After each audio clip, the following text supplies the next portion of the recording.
मुंबई गोवा महामार्गाचं चौथ्या वेळेस भूमिपूजन हे या वर्षीच्या मार्च एप्रिलमध्ये पार पडलं.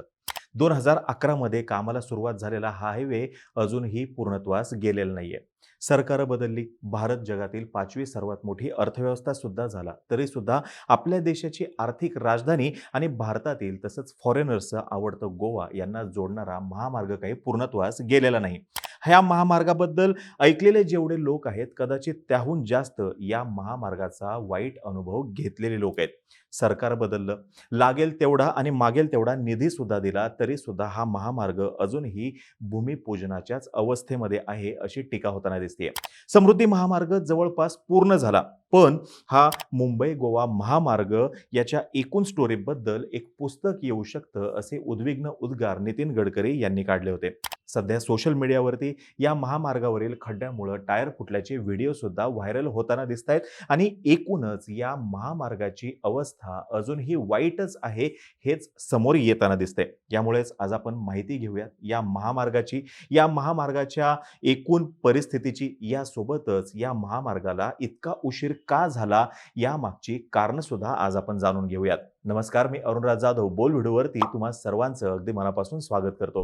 मागील महिन्यातच सार्वजनिक बांधकाम मंत्री रवींद्र चव्हाण यांनी या महामार्गाचं इन्स्पेक्शन केलं होतं आणि गणेशोत्सवापूर्वी एक लेन पूर्ण होईल आणि डिसेंबर अखेरपर्यंत दोन्ही लेनचं काम पूर्ण करणार असल्याचं नियोजन असल्याचं सांगितलं होतं. पण जोवर काम पूर्ण होत नाही तोवर काय खरं नाही आणि असा आजवरचा अनुभव सुद्धा आहे. मी या व्हिडिओच्या सुरुवातीला म्हणलं तसं 4 वेळा या महामार्गाचं भूमिपूजन झालेलं आहे. मुंबई गोवा महामार्गाचा पळसपे ते इंदापूर हा जो टप्पा आहे, याची सुरुवात 2011 मध्ये झाली होती. या 84 किलोमीटर लांबीच्या पहिल्या टप्प्यातील चौपदरीकरणाचं काम गेली 13 ते 14 वर्ष झालं रखडलेलं आहे. आधी डांबरीकरण करणार होते, पण डांबरीकरण इतके वर्ष करून सुद्धा अजूनही खड्डेच आहेत, म्हणून आता कॉन्क्रीटचा वापर करणार असल्याचं 12-13 वर्षानंतर ठरताना दिसतंय. इंदापूर ते झारप या कामाला 2014 साली मंजुरी मिळाली होती. मार्च 2023 पर्यंत याही रस्त्याचं काम मार्गी लागलेलं नव्हतं आणि जे काही काम झालेलं आहे त्याचा दर्जा याच्यावरती सध्या सर्वत्र सोशल मीडियावरती बोललं जातंय आणि जनता तर गेली 12 वर्ष या महामार्गाविषयी, या महामार्गाच्या एकूण परिस्थितीविषयी सातत्याने बोलताना दिसतेय. मागील वर्षी एप्रिलमध्ये कासू ते इंदापूर या टप्प्याचे कॉन्क्रिटीकरण होणार होते. नितीन गडकरी यांच्याच उपस्थितीमध्ये भूमिपूजन सोहळा पार पडला, पण याही टप्प्याचं काम मार्च अखेरपर्यंत रखडलेलं होतं, सुरू झालेलं नव्हतं. आता बघा, पळसपे ते वडवळ या मार्गाचे काम जवळपास पूर्ण झालेलं आहे असं सांगितलं जाते. वडवळ ते इंदापूर इथे काहीही प्रोग्रेस झालेला नाहीये. हे 1.5 तासामध्ये कव्हर करण्याचं जे अंतर आहे ते सध्या 3 तासामध्येही पूर्ण होत नाहीये. नागोठणे ते वाकण याही टप्प्याची अवस्था फार वाईट आहे. कोलाड एरिया जो आहे या ठिकाणी खड्ड्यांचंच साम्राज्य आहे. इंदापूर जो भाग आहे तिथे रुंदीकरणाचं काम 2010 पासून चालू आहे, पण परत एकदा तिथे मोठ्या प्रमाणामध्ये अतिक्रमणं झालेली आहेत आणि वाहतूक कोंडी ही नित्याचीच या ठिकाणी आहे. मग महामार्गाचं काम सुरू करूनही काही फायदा झाला नसल्याची तिथली नागरिकांची भावना आहे. पळसपे ते इंदापूर हा पूर्ण टप्पाच अतिशय वाईट अवस्थेमध्ये आहे. रस्त्यामध्ये खड्डे आहेत की खड्ड्यामध्ये रस्ता आहे, अशी परिस्थिती तिथे आहे आणि माणगाव ते पोलादपूर इथे सुद्धा सेम परिस्थिती आहे. या महामार्गावरती मोठमोठाले खड्डे पडलेले आहेत.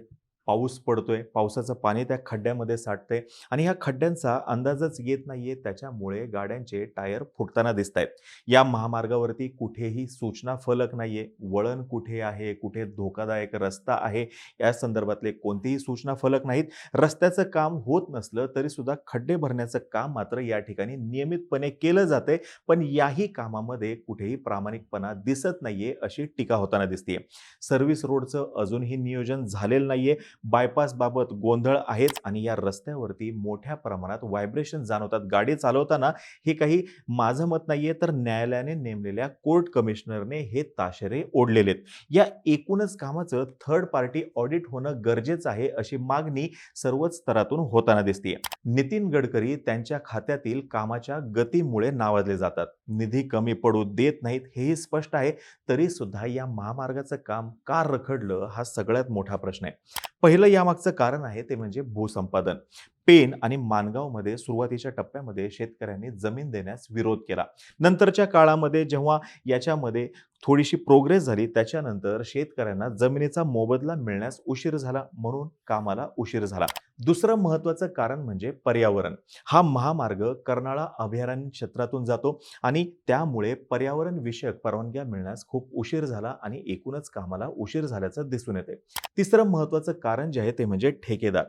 ज्या वेळेस हे काम दिलं गेलं, ज्या ठेकेदाराला हे काम दिलं गेलं, तो ठेकेदार दिवाळखोर झाला. मग त्याच्यानंतर त्या ठेकेदाराची हकालपट्टी करण्यात आली आणि नवीन ठेकेदाराला हे काम देण्यात आलं.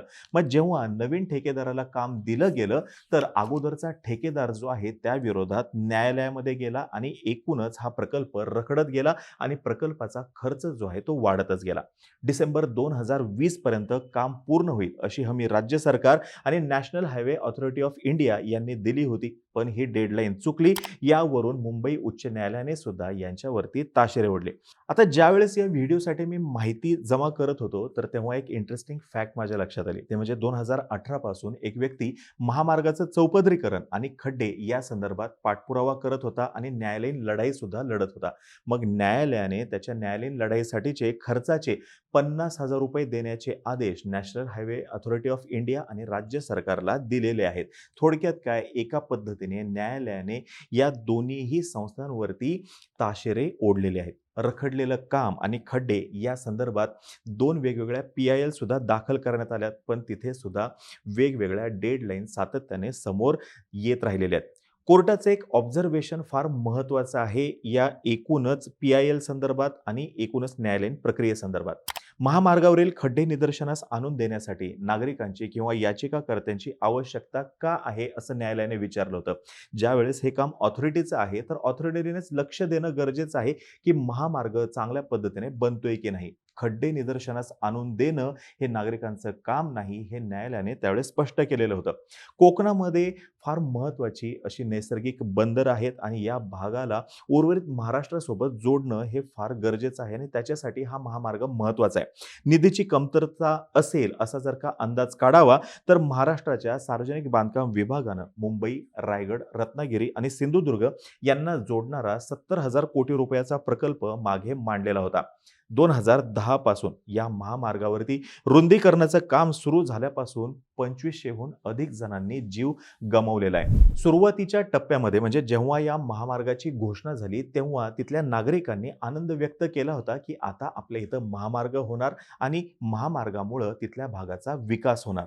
पण 12-13 वर्ष होत आले तरी सुद्धा महामार्ग काही पूर्ण झालेला नाही आणि एकूणच त्यांच्या आनंदावरती विरजण पडल्याची परिस्थिती निर्माण झाली आहे.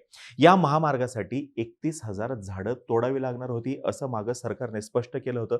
पण एकाच वेळेस सर्व टप्प्यांचं काम सुरू केल्यामुळं, सर्व लेनचं काम सुरू केल्यामुळं हा सगळा घोळ झाल्याचं प्रथमदर्शनी समोर येते.